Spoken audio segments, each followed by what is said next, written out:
Welcome to Luca and Miguel. Enjoy the video. You will start by validating the AMA and carrier rules, because most blocks depend on that exact number. Once done, enable developer options and USB debugging so the phone accepts commands. This prevents connection failures. Make sure the device is charged above 50% and back up your data and account credentials to avoid lockout. Now connect to a trusted computer, install the recommended drivers, and open the unlocking tool. Do this in the order described to reduce errors.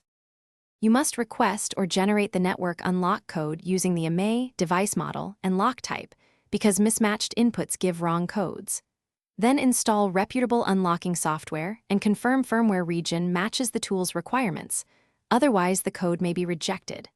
Connect the device in the correct mode, enter the code slowly, and watch status messages. If a prompt asks for PUK or SB code, pause and verify. Excessive retries can permanently block further attempts, so proceed stepwise. After applying the code, reboot and test with a different carrier SIM to confirm registration.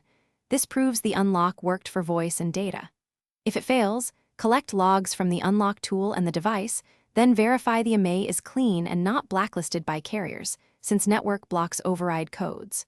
One key troubleshooting step is to reset network settings before retrying an unlock attempt. That clears cached locks and preserves retry counts.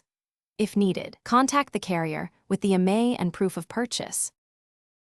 Thanks for watching and please subscribe. It's the best investment you'll ever make.